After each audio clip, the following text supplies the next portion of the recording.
ఇక్కడ ధర్నా చేయాల్సిన అవసరం మీ నిరుద్యోగులకు ఏమీ వచ్చింది? ఎందుకంటే రేవంత్ రెడ్డి 55,000 ఉద్యోగాలు మేము ఆల్రెడీ ఇచ్చేసినాం అని చెప్తున్నాడు. అది రాంగ్ అండి. ఎక్కడ ఇచ్చాడు? ఏ డిస్టిక్ అంటే మన రాష్ట్రంలో ఎక్కడ ఉంది చెప్పండి మీరు? అంటే మేమందరం పిచ్చి వాళ్ళం, ఇక్కడ ధర్నా చేసే వాళ్ళము. అతను ఇస్తే మేము ఇక్కడ ఈ స్టేజ్ లో ఉండకపో ఇప్పటికి హ్యాపీగా జాబ్లలో ఉండేవాళ్ళం, మేము జాబ్లలో ఉండేవాళ్ళం కదా. రాజకీయ స్టేజ్ మీద అదే చెప్తున్నాడు. వచ్చిన మొదటి సంవత్సరంలోనే 55,000 ఉద్యోగాలు పైగా మేము ఇచ్చినాం నిరుద్యోగులకు అని చెప్తున్నాడు. ఓకే అంటున్నాడు కదా, ఆ ప్రూఫ్ మొత్తం ఇప్పుడు ఎట్లానే యూట్యూబ్ ఛానల్స్ అన్ని ఉన్నాయి, ప్రతిదీ ఆన్లైన్ లో అప్పుడే తెలుస్తుంది కదా. ఏమనండి యూట్యూబ్ లో, ఛానల్స్ లో, ట్విట్టర్ అన్ని ఉన్నాయి కదా. ఎప్పుడు వేసాడో మాకు చూపెట్టమనండి, మేము చూస్తాం. అబద్ధాలు ఆడకండి ప్లీజ్ అండి. మా లైఫ్ ఎంత స్పాయిల్ అవుతుందో అది మాకు తెలుసు. 3 years నుండి మేము చూస్తున్నాం, 3 years నుండి. ఇప్పుడు 2 months అక్టోబర్లో వేసేది, మళ్ళీ ఇప్పుడు అక్టోబర్ గ్యాప్ ఇచ్చేసి ఎప్పుడు వేస్తాడో తెలియదు. కాబట్టి మాకు క్యాలెండర్, జాబ్ క్యాలెండర్ కంపల్సరీ కావాలండి. మార్పు కావాలనుకున్నారు, కాంగ్రెస్ రావాలనుకున్నారు. ఎట్లా ఉంది మార్పు? మార్పు ఏముందండి అసలు?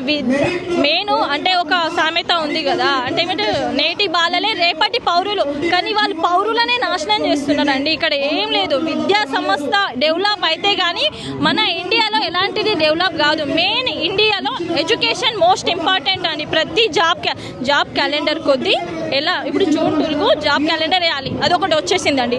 జాబ్ క్యాలెండర్ 2కి వేయాలి కదా, అదే జాబ్ క్యాలెండర్ కంటిన్యూ అవ్వాలి. మళ్ళీ గ్యాప్ ఇచ్చి క్యాలెండర్లకు పాడేసి మళ్ళీ ఇంకొక జాబ్ క్యాలెండర్ అంటే మేము ఎన్ని బుక్స్ పట్టుకోవాలి? మేము పిచ్చి వాళ్ళ మా ఫ్యామిలీని వదిలేసి హాస్టల్లో ఉన్నామండి. మాది ఆదిలాబాద్ డిస్టిక్ అండి. ఆదిలాబాద్ డిస్టిక్ నుండి హైదరాబాద్కి వచ్చినాం. అక్కడ నుండి ఛార్జ్ ఎంత? 3 years బేబీని వదిలేసి వస్తున్నాం, ఫ్యామిలీ మెంబర్ని అందరు వదిలేస్తున్నాం. ఒక్కవేళ బై మిస్టేక్ మా ఫ్యామిలీ బాగుందని పంపించారు, మ్యారేజ్ అయినాక పంపిస్తూ ఉంటారా? 2 monthsకి 3 monthsకి ఎందరు పంపిస్తారు? హాస్టల్కి మళ్ళీ ఫీ కట్టాలి మేము. ఒకసారి మా ఫీలు అన్ని కడతా అని చెప్పు, అప్పుడు ఎప్పుడైనా వేసుకుంటాం మేము. కట్టుమనండి ఫీలు.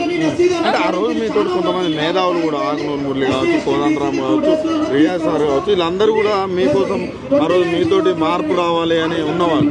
ఈరోజు వాళ్ళని ఏమైనా క్వశ్చన్ వేసే ప్రయత్నం చేశారా? వాళ్ళని కలిసే ప్రయత్నం ఏమైనా చేశారా మీ నిరుద్యోగులు? కలిసలేదు సార్. వాళ్ళు థింక్ చేయాలి సార్. నాకు వాళ్ళకు కూడా టాలెంట్ ఉంది లేదు అన్న, కానీ వీళ్ళు కావాలని చేస్తున్నారా లేకపోతే మా ఫ్యూచర్ తోటి ఆడుకుంటున్నారా మాకు అర్థం అవ్వడం లేదు.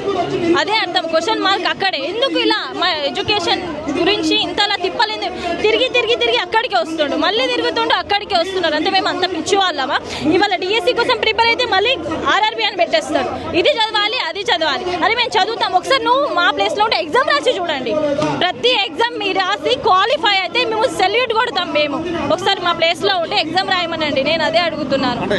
రేవంత్ రెడ్డి పరిపాలన మీద ఏం చెప్తారు మీరు? పరిపాలన గురించి నాకు అవసరం లేదండి. నాకు